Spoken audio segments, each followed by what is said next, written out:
আচ্ছা, এখন কটা বাজে বলো তো? আর এখন মানুষ কি করে? এখন ওই সকাল ৬টা মতো বাজে। তো এখন রীতিমতো মানুষ কি করে বলো তো? হয় খুব বেশি হলে মানে অনেক মানুষ তো এখনও ঘুম থেকেই ওঠে না বলতে পারো। কারণ শীত সম্পূর্ণ এখনও যায়নি। কারণ সকাল সন্ধে ঠান্ডাটা ঠিক রয়েই গেছে। শুধু দুপুরের দিকটাতে যখন যেদিন একটুখানি কড়া রোদ দেয় তো সেদিনটাতেই কিন্তু একটুখানি ঠান্ডাটা কম মনে হয় আর কি। শীত কিন্তু এখনও পুরোপুরি যায়নি। তো সকালবেলা মানুষ এগুলো করে তো মানে হয়তো ঘুম থেকে ওঠেনি এখনও, যেহেতু সকাল ৬টা মতো বাজে। আর না হয় মানে আর হয়তো ঘুম থেকে উঠে কী করে ব্রাশ করে, চা করে। কিন্তু আমার এই দেখো সকাল এখন ৬টা মতো বাজে, কোনো রকম বিছানা থেকে উঠে ড্রেসটাকে চেঞ্জ করে চোখ ঘষতে ঘষতে রান্নাঘরে। কেন বলো তো? তাড়াতাড়ি না করলে ওদিকে যে ওর কাজে যেতে দেরি হয়ে যাবে, আর রান্নাটা যে সকাল সকাল করে দিতে পারলেই আমার যেন ছুটি। তো সেই জন্য সকাল সকাল কিন্তু এখানে প্রথমে রান্নাঘরের পুরোটা এখন লেপার সময় নেই, বুঝতে পারছো সকালবেলা। আর লিপলেও তো শোকাবে না, কারণ মাটির যেহেতু। তো সেই জন্য কিন্তু শুধু উনুনের কালিটা মুছে নিয়েছি। আর এখানে দেখো হাঁড়িতে জল বসিয়ে দিলাম। জল বসিয়ে দিয়ে এখানে প্রথমে উনুনটাকে কিন্তু ভালো করে আমি এখন ধরিয়ে নিচ্ছি। তো চলো আমি এখন রান্নার দিকে ধীরে ধীরে এগোই। আর নতুন আরেকটি ভ্লগ ভিডিওতে তোমাদেরকে অনেকটা ওয়েলকাম। আর যারা নতুন আমার ফ্যামিলি মেম্বার আজকে আমার নতুন ব্লগ দেখছো, তারা কিন্তু অবশ্যই আমার চ্যানেলটিকে সাবস্ক্রাইব করো। তোমাদের কাছে ছোট্ট একটা অনুরোধ রইল। তো এদিকে উনুনটা ধরুক, তার সাথে সাথে এদিকে দেখো করে নিয়েছি চা। তো চলো চাটাকে করে নিয়েছি যখন, তখন আগে চাটা খেয়ে নিই, তারপরে না হয় রান্নার দিকে যাওয়া যাবে।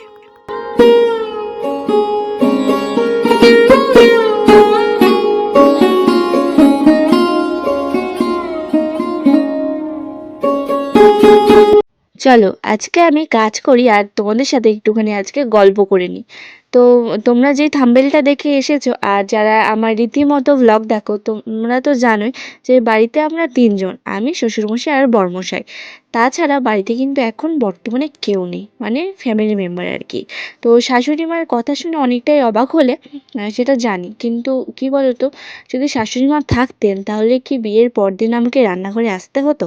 নেই বলেই কিন্তু আমাকে আসতে হয়েছে রান্নাঘরে। যদিও মানে অষ্টমঙ্গলা আমাদের তো হয়নি বিয়েতে, মানে প্রথম বিয়েতে তো অষ্টমঙ্গলা হয়নি। তো তবুও শাশুড়ি মা থাকলে কখনোই কি এত তাড়াতাড়ি রান্নাঘরে আমাকে ঢুকতে দিতেন? তো সেই জন্যই বলছি আর কি, শাশুড়ি মা যেহেতু নেই সেই জন্যই কিন্তু শাশুড়ি মাই এক কথায় বলতে পারো আমাকে বিয়ের পরের দিন থেকেই রান্নাঘরে রেখেছে আর কি। মানে বিয়ের পরের দিন বৌভাত দিয়েছিল ছোটো মোটো করে একটা, আর তারপরেই কিন্তু তার পরের দিন থেকেই রান্নাবান্নাটা আমার মানে দায়িত্বটা আমাকে নিতে হয়।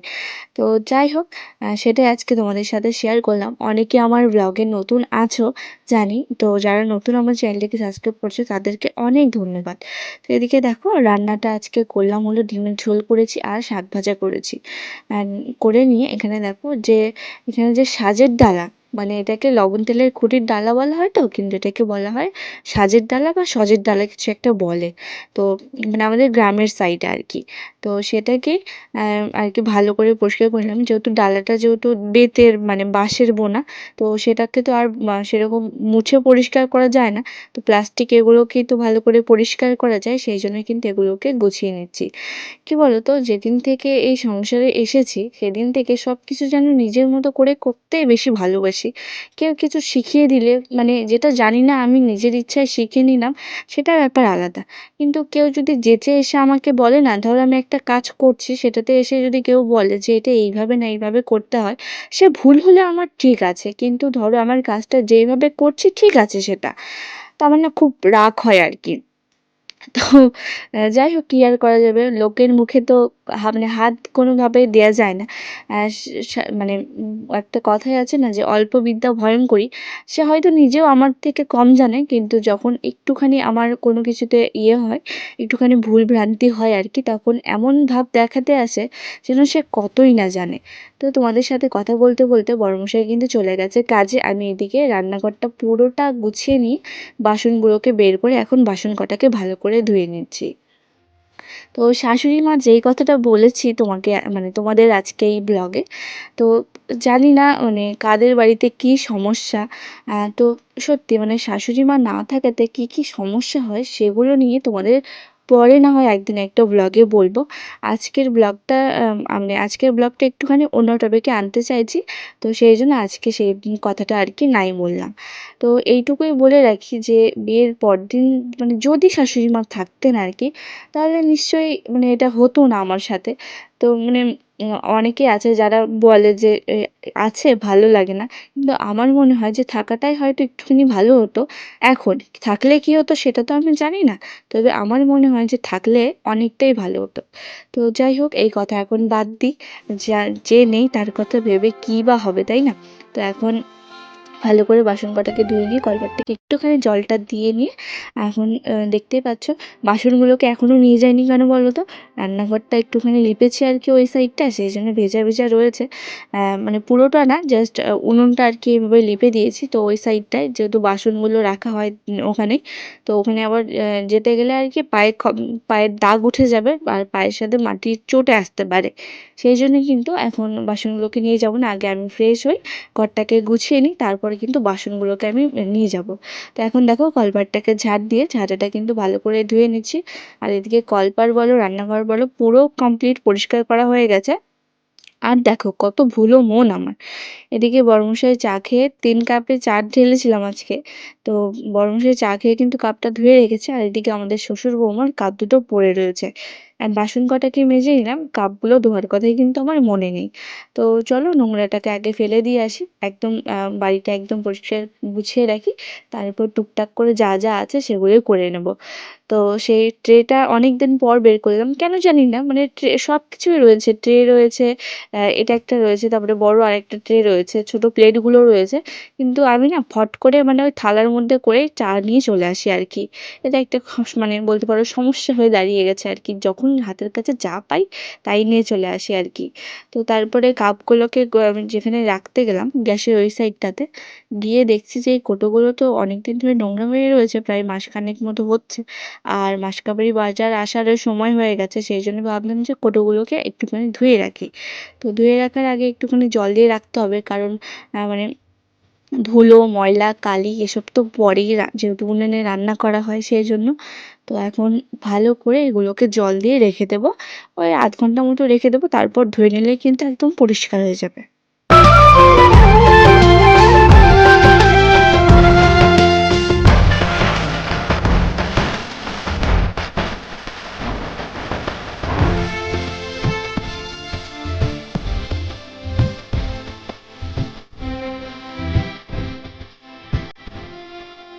রান্নাঘরের সম্পূর্ণ কাজ মিটিয়ে নিয়ে তারপরে বাসনগুলোকে ভালো করে ধুয়ে নিয়ে এদিকে যা যা ছিল আর কি সব কিছু একটুখানি গুছিয়ে নিয়ে এখানে চলে আসলাম ঘরটাকে গোছাতে।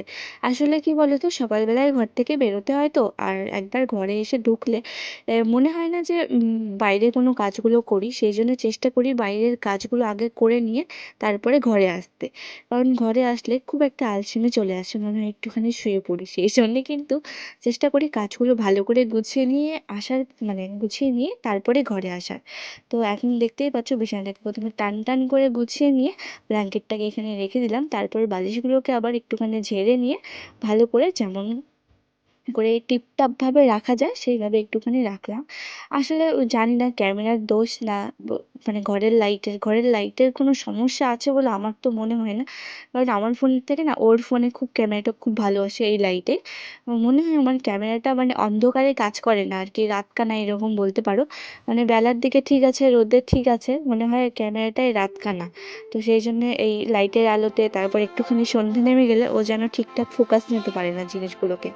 তো এদিকে বিছানাটাকে টান টান করে গুছিয়ে নিয়ে মশারিটাকে কিন্তু এখানে খুলে রেখেছি। আম, এটাকে গুছিয়ে রাখি কারণ বারবার পড়ে যায় ওখানে, যেহেতু কোনো রকম আটকানোর জায়গা নেই, সেই জন্য দেখো হলো মশারিটাকে ভালো করে গুছিয়ে নিয়ে এখন রেখে দেবো। আর তারপরে এখানে না বাবা জমিতে সার দেওয়ার জন্য সার এটাকে মানে মিক্স করবে। তোমার দেখে খুব ভালো লাগলো কালারটা, আর সাদার উপরে ফেলেছে তো গোলাপিটা, সেই জন্য মনে হচ্ছিল যে কত সুন্দর। আমি তো মানে বাড়িতে ছিলাম না, একটুখানি বাইরে গেছিলাম।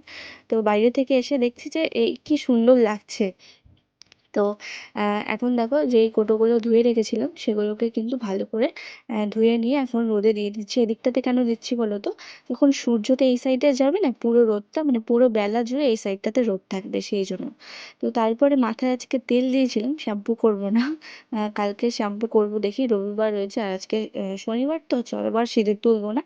আর এখানে দেখো ঢুকলু বললাম না, ও কড়া রোদে এসে কেন জানি না শুয়ে থাকে। মানে এখানে আসলেই যেন ওর ইচ্ছা হয় যে একটুখানি রোদে শুয়ে থাকি।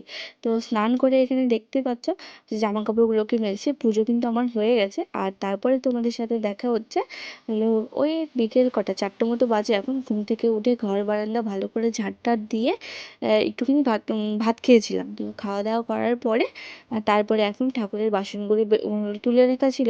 তো ঠাকুরের বাসনগুলোকে কালকের জন্য আবার এখানে ধুয়ে রাখছি আর কি। তাহলে কালকের একটা কাজ এগিয়ে থাকবে, কারণ যেহেতু কালকে ভাবছি যে একটুখানি শ্যাম্পু করবো, যেটাতে প্রচুর সময় চলে যায় জানো। আর মানে রীতিমতো ঠিক আছে, কিন্তু ওই যে 11টায় স্নানে গেলে 12টার মধ্যে আবার বাবাকে খেতে দিতে হয়, সেটাই সমস্যা হয়েছে। আর মানে যেহেতু এখনো ঠান্ডাটা যায়নি সেই জন্য মানে খুব তাড়াতাড়ি স্নানেও যাওয়া যায়। কেমন লাগলো আজকের ব্লগটা অবশ্যই কিন্তু কমেন্ট করো। আর নতুন ফ্যামিলি মেম্বার হয়ে থাকলে চ্যানেলটিকে সাবস্ক্রাইব করো। আমি কিন্তু প্রত্যেক দিন দুপুর 2টায় ভিডিও আপলোড করি। তো প্লিজ তোমরা আমার একটুখানি সাপোর্ট করো, যেহেতু যে প্রথমে কিন্তু সাপোর্টটাই আসল আর কি। তো চলো দেখা হচ্ছে পরের দিন নতুন আরেকটি ব্লগে। টাটা।